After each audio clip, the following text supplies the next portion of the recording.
Donc, bienvenue à notre création de diagramme de cotisation en utilisant le logiciel PlantUML.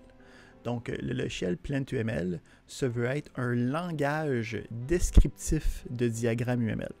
Donc, en gros, on va écrire du code descriptif, un peu comme du HTML. Puis, à partir de ce code-là, il va y avoir un engin graphique qui va créer les diagrammes pour nous. Donc, vous pouvez vous rendre à l'adresse du site qui est plantuml.com. Puis, à partir de là, vous avez différentes possibilités. Donc, on va regarder la syntaxe de ça ensemble, mais pour l'utiliser, ce que vous pouvez faire, c'est soit télécharger l'application, puis là, il y a différentes manières de faire ça, mais ce que vous pouvez faire rapidement puis immédiatement, c'est d'aller utiliser la version en ligne de PlantUML. On peut aller la retrouver à plantuml.com/plantuml. Donc, les deux liens de la journée qu'on va utiliser, c'est plantuml.com/plantuml qui me donne l'engin en ligne pour la création de diagrammes, puis juste plantuml.com pour aller travailler avec le langage, la syntaxe, pour aller voir comment ça marche. Donc, on peut voir que PlantUML, c'est un logiciel qui me permet de faire tous les types de diagrammes UML. Donc, les diagrammes de séquence, des use cases, des diagrammes de classe, des diagrammes d'activité, puis même les machines à état, des objets, donc même ceux que nous, on ne verra pas, qu'il y en a plein d'autres, c'est capable de tout faire qu'est-ce qu'on a besoin. Fait que nous, ce qu'on veut, c'est des diagrammes de codification, puis on va aller voir comment représenter les différentes choses qu'on a vues en classe à l'intérieur du diagramme de codification. Fait qu'on peut aller voir la syntaxe en allant dans le diagramme de codification.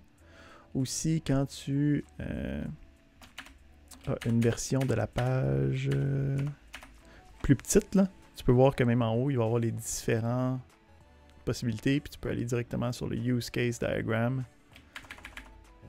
Mais là, moi, je me mets plus gros, comme ça, on peut mieux voir qu'est-ce qui va se passer à l'intérieur. Donc, on voit ici, c'est des Use Case Diagrams. Si on regarde notre engin en ligne, on voit qu'il y a comme un élément par défaut qui est un diagramme de séquence, d'autres on n'utilisera pas ça. Donc, on peut effacer la ligne du milieu, mais on peut voir que tous les diagrammes commencent par Start UML, puis tous les diagrammes se terminent par End UML. Donc, on est capable de partir avec ça puis travailler. Là, ici, moi, qu'est-ce que je vais faire? C'est que je vais m'en faire un à côté parce que moi, j'utilise un engin qui est directement installé sur ma machine. Fait que je vais appeler ça Use Case. Je vais le sauvegarder. Puis, je vais appeler ça Use Case.plantuml. Puis là,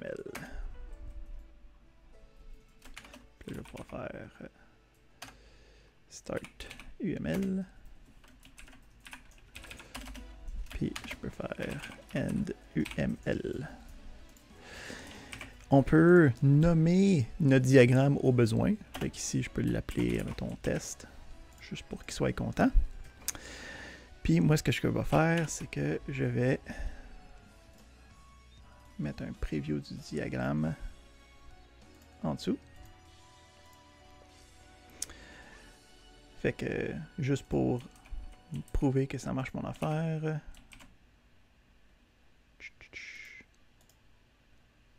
on peut voir ici que ça me donne le même que cela par défaut. Vous, quand vous allez travailler, quand vous faites les choses, vous pouvez faire Submit, puis ça va afficher le résultat du diagramme. Donc, en ce moment, le principe, c'est que si tu mets juste le Start UML puis le End UML, il n'y a pas de diagramme à l'intérieur, fait qu'il fait comme yo, t'as fait quelque chose, mais ça a comme pas rapport, fait que tu peux-tu mettre du stock à l'intérieur pour parler de qu'est-ce qu'on va essayer de faire. Fait que ça veut dire qu'on est prête pour notre représentation de diagramme. Donc, comment est-ce que ça va marcher? Ben, si on regarde, ici on va voir tous les différents éléments qu'on a vus dans le dernier cours, mais on va les voir comment l'écrire dans la syntaxe de PlantUML. Fait que la première chose, c'est qu'on peut... Question. Oui. Et est-ce que le engine que tu as dans ta machine, c'est très similaire à l'engine qu'on va utiliser? C'est le même, c'est juste que moi je l'ai installé sur mon ordinateur à la place d'utiliser une version en ligne préinstallée sur le web. Ah, Donc d'accord. c'est Donc, littéralement le même logiciel. C'est juste pour savoir si mes résultats, quand je ferai les exercices, vont être semblables Oui, non, c'est ça. au tien. Il devrait être Ok, identique en fait. OK. Fait que ici, ce qu'on peut faire, c'est représenter différents cas d'utilisation. OK? Fait que si on regarde ici, on dit, bon, ben, les diagrammes de cas d'utilisation, c'est dans des ovales, qu'est-ce que nous, on connaît. OK? Puis, la syntaxe dit que les cas d'utilisation, ça devrait être des choses qui sont entre parenthèses. OK? Parce que ça ressemble à un ovale si tu relis les parenthèses, tu sais, là. Fait que c'est représentatif de qu'est-ce que ça veut que ça donne. Fait que on peut y aller avec premier cas. Puis je peux faire une liste. OK.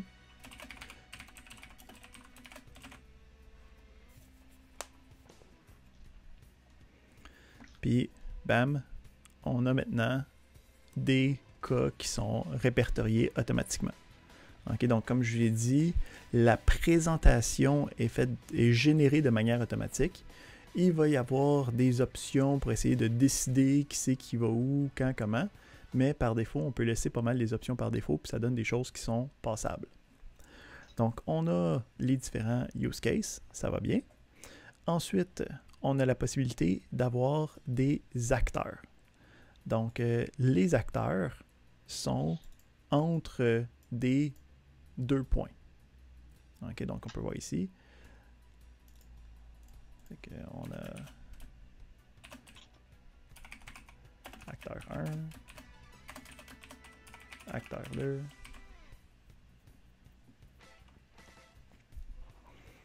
Puis on peut voir que ça nous fait nos petits bonhommes. OK? Donc, on peut voir aussi qu'il y a différentes syntaxes. Donc, il y a des syntaxes alternatives pour représenter les différents éléments. Si on regarde ici avec les use cases, okay, on peut voir ici, premièrement, qu'on peut avoir le nom du use case. En passant, est-ce que le texte ici est assez grand ou vous voulez que je l'agrandisse encore plus? Thumbs up, thumbs sideways. C'est parfait. C'est parfait? Parfait.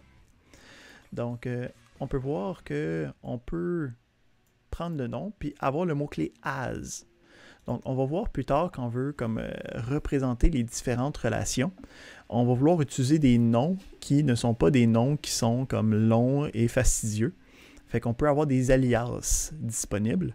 Donc, ici, le Another Use Case, je peux le représenter en utilisant le mot-clé UC2 à la place.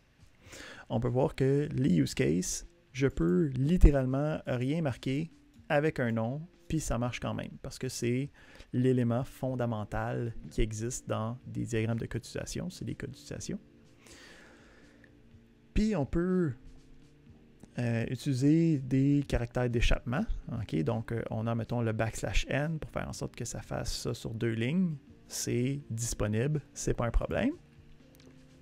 Même chose pour les acteurs. Il y a différentes manières de représenter la syntaxe. Donc on peut utiliser les 2 points. Même principe, on peut utiliser les alias pour le représenter avec un autre nom qu'on va pouvoir utiliser plus tard. Ou sinon, je peux aussi utiliser le mot-clé acteur suivi de qu'est-ce que je veux représenter. Donc ici, je peux voir mon men3 est disponible ici. Mon first actor est disponible à droite. Donc tous les éléments sont là au besoin. Ici, bon, on a des descriptions. Nous autres, on n'utilisera pas ça parce qu'on se dit que nos use cases, ils veulent être le plus petit possible, mais tu peux les faire aussi gros que ça t'enchante. Qu'est-ce qui est intéressant, par exemple, c'est de prendre nos différents use cases puis de les englober dans un système. Hein? Parce qu'on se souvient, on avait nos petits bonhommes, on avait nos use cases, puis nos use cases étaient à l'intérieur d'un rectangle magique qui représentait notre système. Donc, on peut prendre nos cas d'utilisation puis y aller avec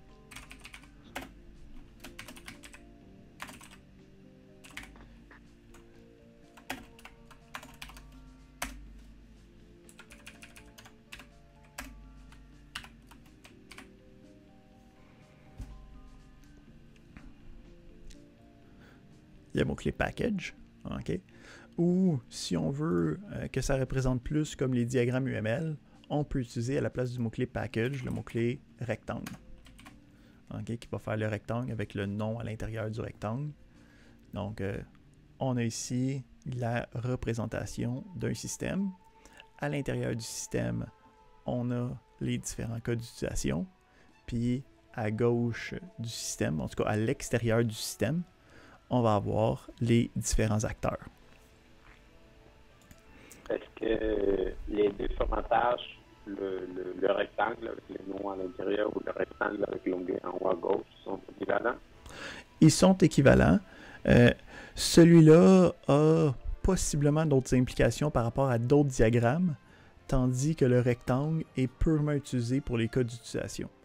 Donc, quand on va parler juste de use case, on va y aller avec ça, mais des fois, quand il y a d'autres diagrammes UML par rapport au package puis aux components, que nous, on ne voit même pas, là, OK, là, fait que notre différence d'autres, elle ne sera pas tellement là. Fait que moi, ce que je vous conseille, c'est de juste utiliser rectangle, qui est spécifique pour les use cases, puisqu'il n'y a pas d'autres implications.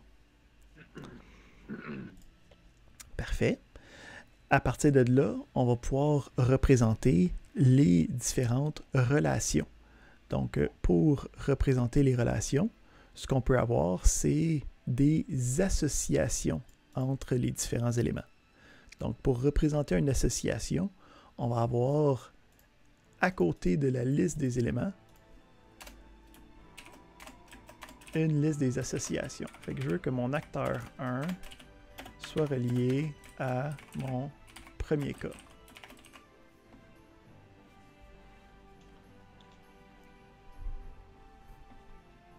Et on a maintenant une association.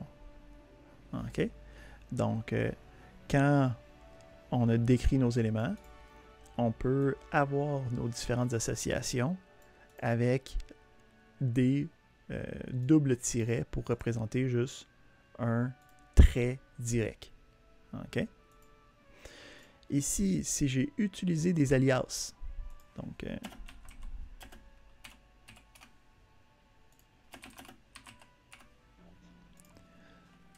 donc, ici, je utilise des alias pour mon deuxième cas puis mon acteur 2. À la place d'utiliser les noms, je peux utiliser les alias.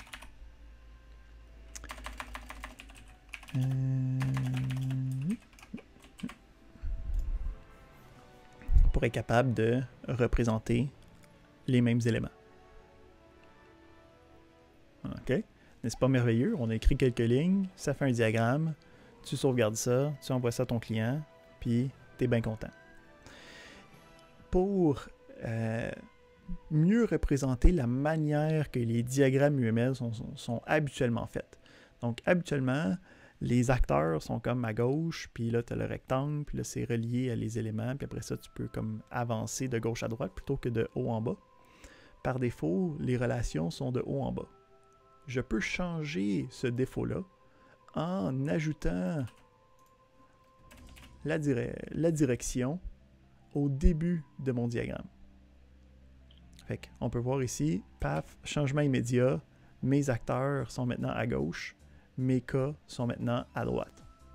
Donc, ce que ça va faire ici, c'est que ça utilise l'ordre dans lequel je les ai écrits pour savoir où sont supposés être mes éléments. Donc, le premier, c'est l'acteur. Le deuxième, c'est le use case. Donc, puisque c'est de gauche à droite, ça l'écrit avec l'acteur à gauche, le use case à droite. Si j'inverse cet élément-là,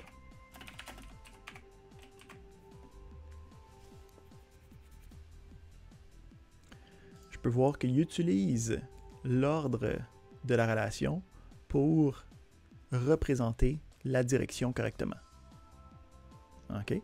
Donc, on est capable de avoir une influence sur la présentation, mais sans avoir à directement dire ben celui-là était exactement à telle position, puis celui-là, il faut qu'il soit 3 pixels plus haut, et ainsi de suite. Donc, on peut donner les grandes lignes, puis lui va s'efforcer de faire le meilleur diagramme possible. À partir de là, on a différents éléments additionnels. Donc, premièrement, on peut avoir la représentation de la généralisation en utilisant, à la place de juste 2 petites barres, on va avoir 2 petites barres avec une flèche, avec une barre, un plus petit puis une barre droite pour représenter la flèche. Donc, admettons que je veux que mon acteur 1, ça soit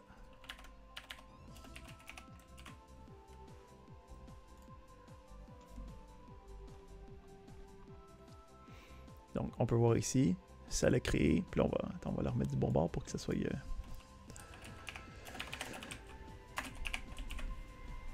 sans avoir à traverser quoi que ce soit. Et voilà.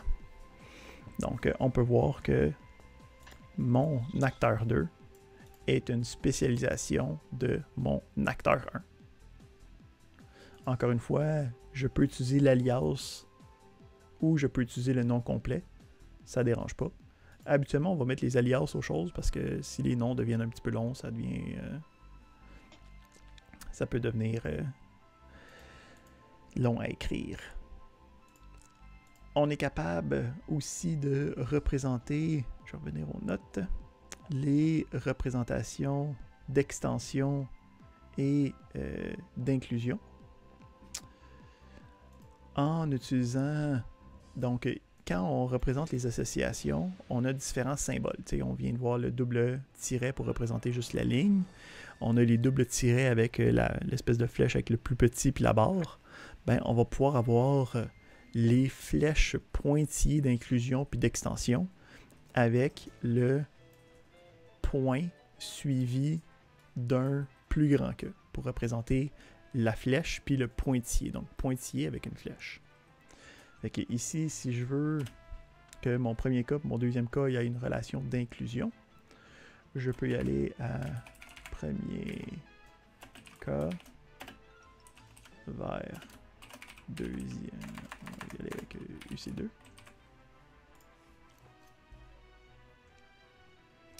Donc, on voit ici que le premier cas a maintenant une flèche vers le deuxième cas.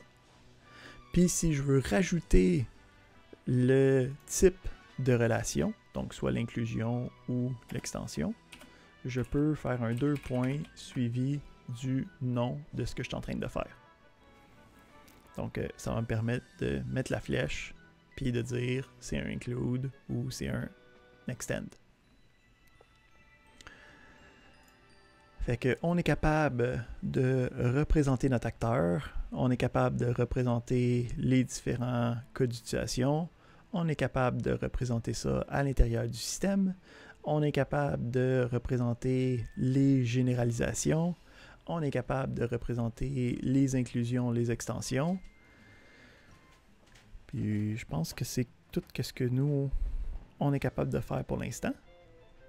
Ouais. Fait que avec ça, si je vous montre, là, si je reprends le même texte que j'ai fait, puis que je le repaste ici dans notre ami, on voit que ça me donne exactement le même diagramme. C'est le même logiciel que vous avez. Puis en passant, quand vous écrivez, si je me souviens bien, si je reviens, ouais c'est ça, ça sauvegarde qu'est-ce que vous avez fait dans l'adresse. Donc, ici, si j'écris, mettons, extends, puis je submit, ça change l'adresse. Fait que si je fais juste vous paster ça dans le chat, pouip, vous pouvez maintenant avoir le même exemple que moi j'ai fait. OK? Qui démontre tout ce qui est possible par rapport à ce qu'on connaît. Fait que ça va nous permettre de créer des diagrammes de cas d'utilisation. OK? Là, je vais vous laisser pitonner avec ça quand on va créer le cas d'utilisation qu'on veut faire ensemble.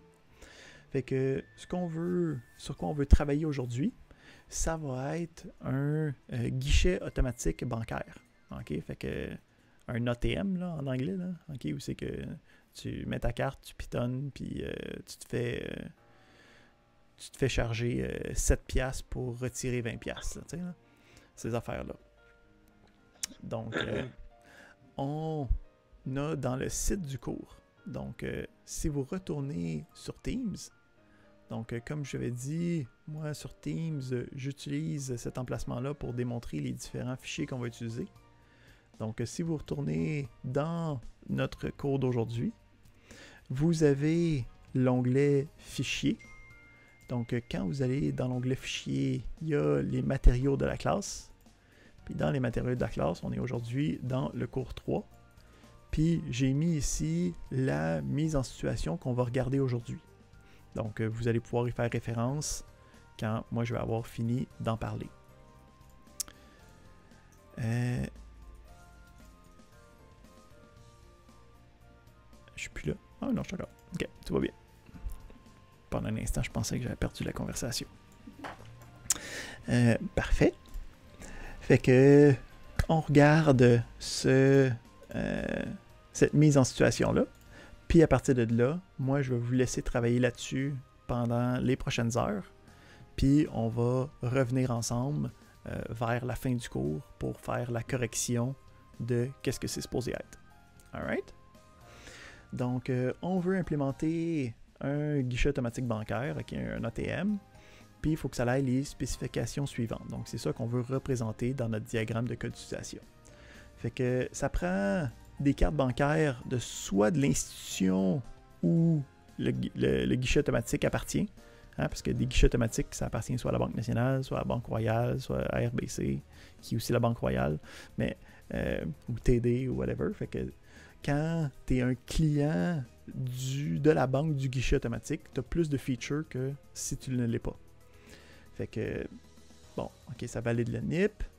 On a différentes options. Puis là, ça va dépendre de si tu es un client de la banque ou pas. Si tu es un client de la banque du guichet automatique, ben, tu peux déposer des chèques, tu peux déposer de l'argent comptant, tu peux retirer de l'argent ou tu peux consulter ton solde.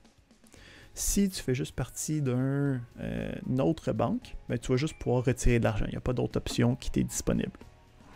On dit après ça que les retraits, ils doivent être validés. Hein, parce que tu ne peux pas juste retirer de l'argent d'un guichet automatique. Il faut t'assurer que tu es capable de retirer ce montant d'argent-là. Là, ça va dépendre, encore une fois, tu es quel type de client. Parce que si tu es un client de la banque, du guichet automatique, ben, eux autres, ils vont aller chercher ça dans leur système interne. Mais si tu es un client d'une banque externe, ça va utiliser le système Interac pour être capable de communiquer avec le réseau bancaire externe. Fait que dépendamment de quel type d'utilisateur tu es en train d'être, ça va communiquer avec différents systèmes externes. On dit aussi que quand tu es un client de la banque, hein, donc, puis que tu peux consulter ton solde de manière individuelle, ben, ça peut être une action que tu peux faire après avoir fait une autre action. Hein, fait que, je ne sais pas si vous avez déjà été à un guichet, là, hein, mais tu t'en vas à un guichet, tu retires ton argent, puis là, ça dit, tu viens de retirer 3500$, veux-tu consulter ton solde? Puis là, tu es comme, non, je ne veux pas voir que c'est négatif, mais tu aurais pu. Donc, tu peux consulter ton solde après une autre action de si tu es un membre de la banque. On a aussi le principe que ce guichet automatique-là, c'est pas magique, là, okay? L'argent, il ne se pend pas à l'intérieur. Donc, on dit aussi qu'il y a un opérateur qui va venir de manière journalière puis qui va venir rafraîchir les billets d'argent qui est à l'intérieur, prendre les différents chèques. Puis aussi, si, admettons, un utilisateur a comme fait un échec de validation, là, là, quand tu rentres ton NIP, là, si tu ne réussis pas à rentrer ton NIP 3 fois, le guichet automatique, il fait juste garder ta carte. Hein. Je ne sais pas si vous saviez ça, là, mais donc, il ne faut pas que tu le manques 3 fois de suite. Fait que quelqu'un, il faut qu'il vienne chercher ces cartes-là à m'amener, parce que sinon, il n'y a plus de place dans la machine, puis ça ne marche pas. Fait que c'est, en gros, l'utilisation typique d'un guichet automatique bancaire. Fait que nous, qu'est-ce qu'on veut faire? C'est qu'on veut utiliser le langage de PlentUML pour être capable de représenter ce système-là pour le client qui veut créer ça. Des questions? Non. Vous êtes prêts à travailler? Moi, j'irais peut-être une petite question. Oui. Par curiosité, quand tu as un plan QML, est-ce qu'en première partie, est-ce que tu te fais un petit sketch rapide ou tu y vas directement dans le plan QML, toi? Moi, j'y vais directement dans PlanQML en suivant la liste des choses qu'on avait vues au dernier cours. Fait que tu commences Ok. par identifier tes différents acteurs. Tu commences Mhm. ensuite, tu continues par identifier tes différents codes d'utilisation. Après ça, tu commences à penser à tes relations, peut-être en changeant tes acteurs puis tes codes d'utilisation. Y a-tu des généralisations, y a-tu des extensions, y a-tu des inclusions. Puis après ça, tu commences à faire les associations à partir de là. Mais comme plus que ça donne un dessin directement, de juste avoir les différents Ouais, acteurs, les différents codes d'utilisation dans comme une petite page, moi je trouve que ça visualise aussi bien que de dessiner. Mais c'est pas une mauvaise méthode non plus. Là. Fait que parfait. C'est bon. comment Merci. vous le sentez, c'est habituellement la meilleure méthode. Parfait. Fait que moi je vais vous laisser travailler avec ça. Je vous donnerai 2 heures pour travailler là-dessus. Fait que on reprendrait la période de cours à 11 heures pour regarder le résultat de tout ça. Excusez-moi, j'ai une question. Allons-y. C'est-tu possible de nous envoyer les notes de cours sur Léa, s'il vous plaît? Oui, as-tu de la misère avec Teams? Non. Mais c'est juste que j'aime ça avoir les notes de cours, c'est juste ça. Dans Léa? Ben non, je veux dire, j'aime ça avoir... Parce qu'ils Ben, sont toutes dans toutes Tu les peux les notes que j'ai télécharger, données. Tu Benjamin. peux toutes les télécharger là d'ici. Là. Ah, ok, t'es amis là, ok. Je les ai Ah, ok, toutes c'est mis dans beau, je Teams, savais là. pas que t'es Ok, mis ok, là. ok, c'est ça. Merci. Sont disponibles. Là. Je pensais que tu voulais qu'ils soient disponibles particulièrement sur Léa. Là, j'étais comme... Sure. Non, c'est beau, je savais pas que t'es avais mis là, c'est Fait tout. que c'est ça, ils sont tous à l'intérieur ici, directement Moi sur aussi, Teams. j'ai eu des problèmes pour trouver les notes, mais finalement, Steve ce matin m'a aidé à. Était où est spécifiquement l'anglais et l'endroit? Oui, j'ai tout trouvé, Evan, donc c'est parfait là. Excellent, excellent. Fait que c'est ça, si on le refait là, pour être certain s'il y a du monde qui le disent pas puis qui veulent aller voir les notes. Là. Donc quand tu es dans Teams, tu as les onglets où c'est qu'on poste nos différentes affaires, mais il y a un deuxième onglet qui est l'onglet de fichiers. Donc à l'intérieur de cet onglet-là, vous allez voir un dossier qui s'appelle Class Materials, qui c'est là-dedans que moi je vais aller mettre toutes les notes du cours. Fait que quand tu vas aller voir là-dedans, tu peux voir qu'il y a différents onglets, puis directement à partir de là, tu peux aller, si tu coches tout, là, tu peux directement downloader les fichiers dans un zip ou aller dans les différents dossiers puis aller télécharger ce que tu veux à l'intérieur. Fait que ça devrait couvrir ceux qui ont besoin d'aller chercher les notes de cours. Parfait. Fait que pour l'instant, on va s'arrêter là-dessus, puis on va se revoir à 11h pour faire la correction de ça. Donc, re-bienvenue tout le monde. On va regarder qu'est-ce que ça donne comme diagramme de code d'utilisation notre guichet automatique bancaire. Donc, je vais mettre en ligne après le cours le code ainsi que l'image que moi ça m'a donné pour voir qu'est-ce que ça donne. Hein? C'est fancy, hein? Est-ce que vous autres, il est aussi fancy que ça? C'est ça la question. Donc, on commence toujours en se demandant ça va être quoi les différents éléments possibles, c'est quoi les différents acteurs qui viennent en jeu. Donc, premièrement, on avait des clients qui vont utiliser le guichet automatique bancaire. On avait des clients qui pouvaient venir de d'autres banques, puis on avait des clients qui venaient de la même banque. Mais ici, le principe, c'est que quand tu es un client d'une banque extérieure ou un client de la banque courante, tu as toutes les mêmes possibilités. Fait qu'en fait, on n'avait même pas besoin ici de représenter le client qui vient d'une autre banque parce qu'il n'y a pas de cas particulier qui vient avec lui. le cas général de client va pouvoir faire l'entrée de son NIP puis les retraits. À partir de là, on avait une spécialisation par rapport au client qui était le client de la banque du guichet automatique, que lui va avoir d'autres éléments additionnels. Il ne fallait pas oublier, à la fin, on avait aussi le principe qu'il va y avoir un opérateur qui va venir faire la maintenance, là, okay? Qui va venir mettre de l'argent, qui va aller venir chercher les chèques. Donc, il ne faut pas oublier d'avoir notre opérateur qui était aussi disponible, okay, pour venir faire la maintenance. En plus de ça, on avait des systèmes externes. Okay? Donc, on disait qu'il fallait aller valider avec soit la banque ou soit avec le système Interac. Donc, j'ai ici représenté le système informationnel de la banque, le système Interac. Ici, j'ai triché. Là. Moi, j'ai été voir dans le restant de la documentation. Puis, j'ai pu aller voir que je peux utiliser le mot-clé « database » à la place de mes deux petits points. Mais si vous avez fait des petits bonhommes, c'est tout aussi fonctionnel, là. Donc, souvent, je vais vous montrer des éléments comme un peu plus poussés quand je vous montre les affaires pour que vous puissiez ramasser puis voir que aller voir dans la documentation, c'est parfois intéressant. Donc, on a ici, j'essaie ici, nos deux systèmes. Puis, puisqu'il va falloir faire une validation par rapport à ces systèmes-là pour le retrait, je les ai généralisés dans les systèmes informationnels. À partir de là, on commence à avoir les actions qui vont dépendre des différents utilisateurs.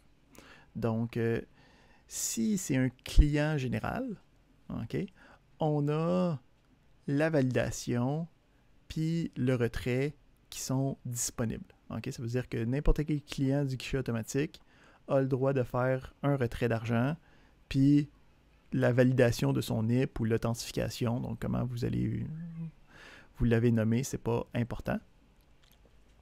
À partir de là, on a ensuite le client de la banque, que lui, puisque c'est une spécialisation du client, va automatiquement pouvoir faire ces deux éléments-là. Mais en plus, a le droit de déposer de l'argent puis consulter le solde. Ici, on avait décortiqué le principe de déposer de l'argent comptant puis déposer des chèques, mais pour le guichet automatique, c'est déposer de l'argent dans le compte. Donc, encore une fois, on peut utiliser une relation de généralisation pour être capable de représenter le dépôt d'argent qui vient à côté.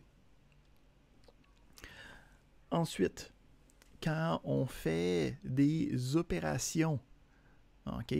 Donc, en passant, quand on fait la validation de notre NIP, là, ça ne contacte pas le serveur externe. C'est seulement quand tu essaies de déposer de l'argent, puis quand tu essaies de retirer de l'argent, ou quand tu essaies de consulter le solde, que ça va te dire l'information qu'il va y avoir une transaction avec les systèmes externes.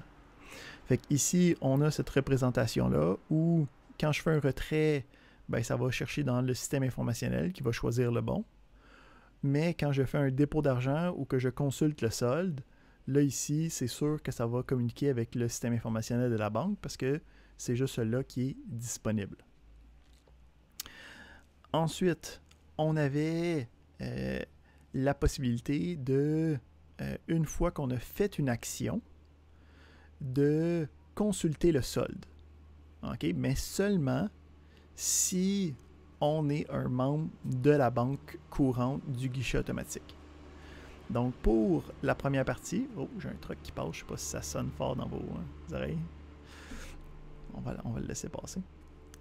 Donc, quand on a le dépôt d'argent, après le dépôt d'argent, on peut consulter le solde dans le même lancer de utilisation. Hein? Comme quand ça va dans le guichet automatique, c'est que ça te donne ton argent, puis là, tu as comme un dernier menu qui est comme, en passant, avant de te redonner ta carte, tu veux-tu consulter le solde rapidement, vite, t'sais?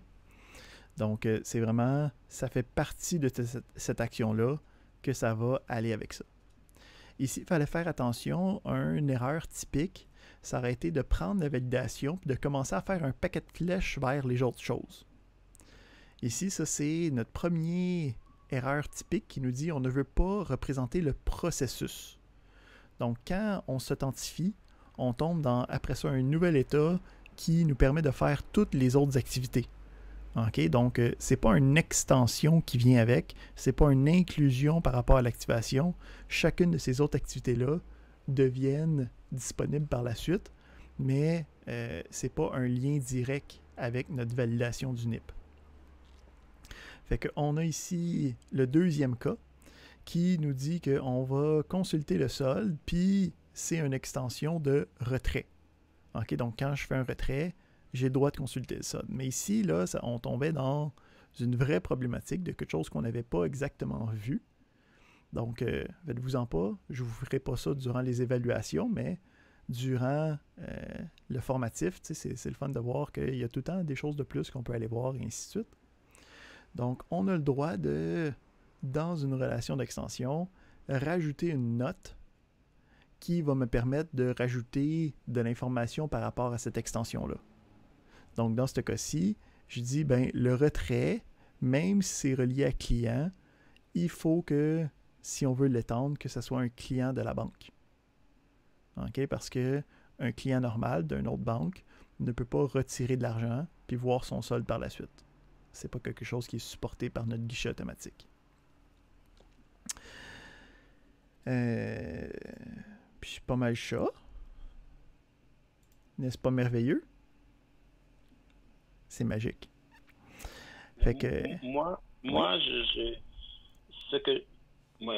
raté plusieurs choses, mais une chose que vous avez dit, c'est que on pourrait passer après la validation, on peut passer à n'importe quel autre use case. Oui. Alors, ça veut dire que et pourquoi? Parce qu'il n'y a pas, c'est la façon dont le diagramme est construit. Alors, comment je sais que, par exemple, un client, une fois validé, ne peut pas passer à la maintenance, par exemple? Ben ici, si tu regardes, il faut quand même que tu aies un lien disponible. Tu sais, dans le sens que le client, une fois qu'il a validé, il peut faire un retrait. Si c'est un client de la banque, il peut consulter, il peut déposer son argent. Mais il ne va pas pouvoir faire la maintenance. Il n'y a pas de lien entre client et maintenance. Ici, le principe, c'est que si, à partir de valider, tu as un paquet de flèches qui s'en va un peu partout, c'est pas la bonne affaire. Si tu commences à faire des flèches vraiment à outrance, c'est habituellement que tu es en train de représenter le processus, puis pas juste le cas spécifique qui est demandé. OK, d'accord. Merci. Il y avait... Puis ici, faites attention, là, OK? Ce que je vous présente, c'est pas une réponse divine, OK? Dans les cas d'utilisation, tant que tu es capable de mettre des notes, présenter les informations d'une manière cohérente, il pourrait y avoir d'autres versions du cas d'utilisation qui est tout aussi représentatif de notre situation. OK? Donc, un exemple, c'est que c'était vraiment juste une décision de comment je voulais le représenter. Quand je faisais le retrait, j'aurais pu avoir une validation par le système d'Interact puis une validation à l'intérieur du système de la banque. Puis il n'y aurait pas eu de version généralisée, puis chacun aurait été connecté individuellement. OK? Donc, c'est comme si le retrait, on le spécifiait la différenciation à l'intérieur du système. Là, c'est que je l'aurais spécifié à l'intérieur de la description du code d'utilisation. Donc, il y a des variantes possibles. Ça ne veut pas dire que c'est mauvais si vous avez fait quelque chose qui est différent de ça. C'est juste qu'il faut être capable de le supporter, puis il faut que ça reste cohérent par rapport à ce qu'on a demandé dans la description. All right. À partir de ça, je veux vous donner des petites choses à faire d'ici vendredi. Fait qu'on avait vu dans le dernier cours que le cas d'utilisation, le diagramme, c'était juste une partie de faire des use cases. La deuxième partie, c'était de créer les descriptions de code d'utilisation. Donc, on avait vu ici les descriptions de code d'utilisation qui nous demandaient de dire OK, je veux faire le nom, une description, une précondition, une postcondition, c'est quoi les situations d'erreur possibles, c'est qui les acteurs, OK, puis ainsi de suite. Pour vendredi, j'aimerais que vous écriviez les descriptions des codes d'utilisation pour deux des use cases, OK? Dont un qui est validation. L'autre, je vous le laisse, OK? Fait que un qui est la validation, puis un autre qui serait un autre de la gang dans la liste. Tu peux toutes les faire si ça t'enchante, là, OK? Mais j'en demande juste deux. Puis ensemble, nous, on va regarder le validation. Nous autres, je pense que c'est vendredi qu'on se revoit, là. OK?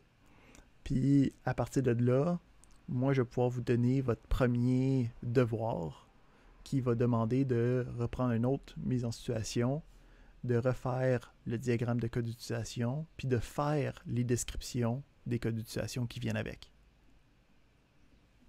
OK. Bam. C'est bon. Moi, je te demanderais, je poserais une question par rapport justement au GAB qu'on vient de faire là. Excellent. On est là pour ça. On parlait, plus tôt, on parlait de justement maintenance, qu'on ne mettrait pas le côté, les cartes de guichet, puis la récupération des chèques, puis de l'argent dedans. Effectivement. Pourquoi ici, alors que dans le dépôt argent, on se met à détailler, ça va être quoi un dépôt d'argent? Ici, c'était plus pour vous démontrer le genre de relation de généralisation. Si tu aurais juste fait dépôt argent, ça aurait été bien correct comme diagramme de code d'utilisation. OK? Donc, il y a, tu sais, c'est pas voici le code d'utilisation divin, c'est un range de tout ça, ça fait du sens, tu sais. Ouais. C'est bon. Puis là, faut que je vous montre le plus de principes possibles. Là. Fait que dans l'exemple, j'ai été un peu académique, là, puis j'en ai mis un petit peu plus. Parfait. C'est bon. Moi, j'aimerais ça qu'on parle des systèmes informationnels. Là. Ouais. OK. Parce que ton retrait, il y a un système informationnel. Oui. Ça se trouvait être quoi, en fait? C'est-tu le système de la machine même? Ben, ça devient... Parce que c'est la version spécifique. Ben, c'est la généralisation du système Interact puis du système informationnel de la banque. OK? Puis ça va dépendre de qui c'est qui est en train de faire le retrait, vers quel système ça va aller. OK? Ah, OK. Donc, plus tard, si on pense un petit peu plus de manière informatique, là, OK? Ça va utiliser le polymorphisme. Si je te dis ça, ça... Oh ouais, ça allume. C'est ça, là. C'est que l'objet de système, ben, ça va être une version générale de système informationnel, mais l'implémentation, le new, ça va être soit le système de la banque, soit le système Interact, qui va être relié à la personne qui est en train de faire sa transaction. Mais les deux sont capables de faire le retrait, tu sais. OK, ouais. Mais dans le cas d'un monsieur qui n'a pas de compte à cette banque-là, comment le lien se fait avec les autres banques pour qu'eux autres, ils savent que ce monsieur-là, de telle banque, il est allé chercher de l'argent à telle place? Puis... Ben, c'est ça le système Interact. C'est ça le but du système Interact. Ah, c'est ça. OK, je pensais que c'était le... OK, c'est l'informationnel, c'est vraiment pour l'entité elle-même. Et voilà, là, c'est l'entité généralisée. Et OK, c'est tout le système informatique de partout. OK. Et voilà. Ah, OK. Une question de ce côté. Les use cases sont des actions. Alors, il y a par exemple ici validation, maintenance. Et est-ce qu'on doit utiliser des pronoms, on doit utiliser des verbes à l'infinitif? Est-ce qu'il y a des consignes par rapport à ça? En anglais, c'est des verbes à l'infinitif. Mais il n'y a pas de règle, c'est par convention, là. Mais en français, il n'y a pas de traduction qui te demande d'utiliser le temps de verbe spécifique. Moi, ce que je demande, c'est prends-en un, puis garde-le. T'sais. Fait que soit le verbe à l'infinitif, soit la conjugaison, mais comme, fais juste en prendre un, puis stick with it. T'sais. OK. Merci. Mais c'est ça, ça peut très bien être déposé argent, puis faites pas comme moi, là, tu sais, j'ai marqué validation, puis j'ai marqué après ça consulter SOD, tu vois, faut pas faire ça. Tu vois, je suis pas bon. On va aller ici, puis on va aller changer immédiatement. D'ailleurs, cette validation pour toi, alors ce qu'en réalité, c'était est-ce que c'était l'authentification du départ? Oui, c'est ça, de valider le NIP, okay. Puis... C'est bon, parce qu'il y avait 2 fois, c'est bon. À ce moment-là, on devrait utiliser la même, comme les mêmes verbes, langage qui était utilisé dans les cas, dans la mise en contexte, non? Oui. C'est qu'est-ce que j'avais écrit? C'est moi qui... authentification, let's go. J'ai dit validation... Si on aurait mis validation à l'extérieur de la boîte. En tant que use case, tu parles? Ouais. Des use cases n'ont pas le droit d'être à l'extérieur de la boîte. Ah, OK. Parce que si c'est à l'extérieur de la boîte, c'est qu'il faut pas le temps. C'est pas à nous de le faire. Puis si c'est pas à nous de le faire, ben c'est pas un cas d'utilisation parce que. Une autre question. Je voulais écrire le système, le titre du système à la place des GAB. Je voulais écrire guichet automatique bancaire, mais je pouvais pas mettre d'espace. Quand il y a des espaces à mettre, tu peux utiliser les doubles guillemets. Fait que guichet automatique. Ah, OK.